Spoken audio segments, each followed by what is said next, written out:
તો સુરતની વાત કરીશું કે જ્યાં આગળ ફેમસ આર્ટિસ્ટ દ્વારા વડાપ્રધાન નરેન્દ્ર મોદી અને CR પાટીલનું સેન્ડ પેઇન્ટિંગ બનાવવામાં આવ્યું છે કે જ્યાં સુરતના ફેમસ આર્ટિસ્ટ બાબુ એડકન્નુનીએ કેન્દ્રીય ગૃહમંત્રી અમિત શાહનું પણ સેન્ડ પોર્ટ્રેટ બનાવ્યું। તો આર્ટિસ્ટે દુબઈના શેખ સહિતના વિશ્વની વિભૂતિના સેન્ડ પોર્ટ્રેટ તૈયાર કર્યા છે।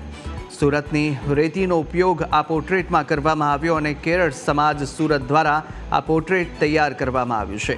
એક અઠવાડિયાનો સમય આ પોર્ટ્રેટ બનાવતા થયો હતો।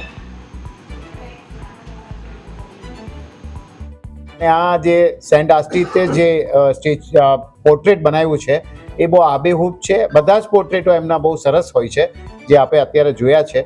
એમનો ખાસ મુખ્ય ઉદ્દેશ એ જ હતો કે जल शक्ति मंत्री नो अहिया सूरत में आवीने सूरतनी रेती थी पेंटिंग बनावो। ये मलयाली एसोसिएशन समाज प्रेसिडेंट है, उन्होंने मेरे को बुलाया, इधर बैठ के ये चित्र इधर ये सूरत का साइन से ये बनाया।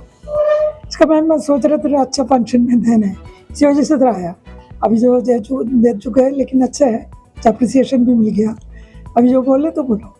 एक हफ्ते के ऊपर जो बनाने के लिए कर, लेकिन इसका पहले तो सैंड कलर करने, ड्राइंग करना, इसे तो थोड़ा टाइम ज़्यादा लिया। अच्छा सेवा जो हमारा सूरत का है, हमारा खुद मिनिस्टर भी है, उस खुद मिनिस्टर का हमारा जो केरला का हम लोग इधर सेवा करते हैं। केरला समाज सूरत लास्ट 28 साल से इधर अपना चैरिटी का सेवा करता है, चैरिटी ऑर्गेनाइजेशन भी केरला समाज सूरत इधर का। तो क्या ना अपना जो कर्म भूमि है, कर्म भूमि का एक नेता है, मिनिस्टर है, उसको जो ऑनर करने का, एक अप्रिशिएट करने का एक हमारा एक ड्यूटी भी है, उनको जो मोटिवेट करने का। इसके लिए हम लोग इसको बुला कर, इतना जो फेमस आर्टिस्ट को बुला के सूरत का रेती से, इम्पोर्टेंट है ये, सूरत का रेती से एक पोर्ट्रेट बनाया हुआ है। इस